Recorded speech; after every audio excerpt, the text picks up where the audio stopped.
This morning's Breakfast Bible Bites is on Sanctification, a series of 10 parts. Part 1, Our Christian Education. If for any length of time you've been following my commentaries on Breakfast Bible Bites, then you are aware that I frequently visit the process by which God's Holy Spirit continuously offers life-changing opportunities to us to become more Christ-like. Sanctification teaches us to think and act according to the new attributes that He has imparted when we were born anew. He replaced our old nature with a new and a godly one in those that have accepted the propitiation of Christ and are now baptized with His Spirit.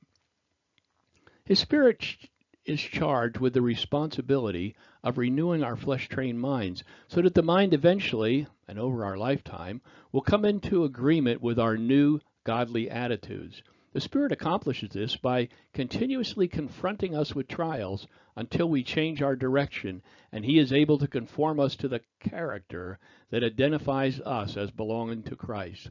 Joy comes when we realize our goal and His goal for us. That is, our becoming Christ-like as we walk out the rest of our physical lives, projecting to all the very image of Christ.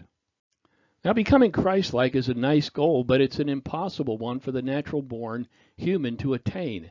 And try as I might, my feet always seem to travel a different road, following the dictates of my flesh-trained mind.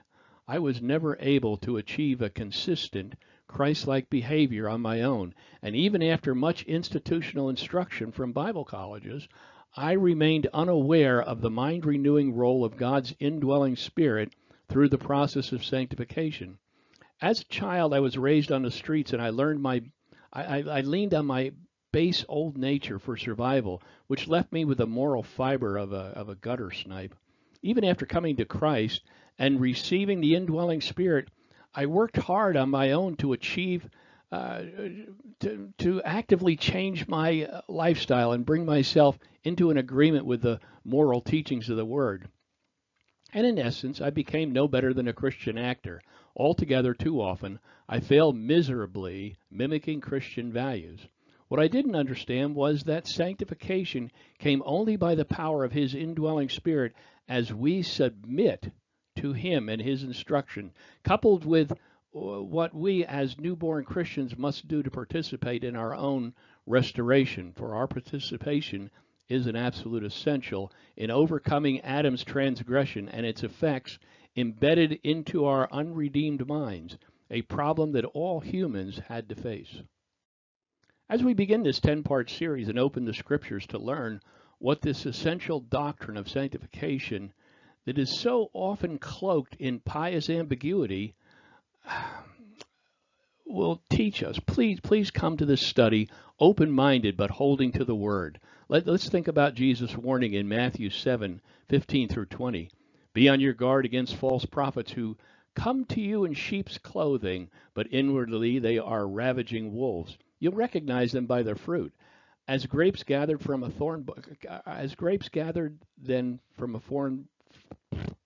are grapes gathered then from a thorn bush and figs from thistles? In the same way, every good tree produces good fruit, but a bad tree produces bad fruit. A good tree can't produce bad fruit, neither can a bad tree produce good fruit. Every tree that doesn't produce good fruit is cut down and thrown into the fire.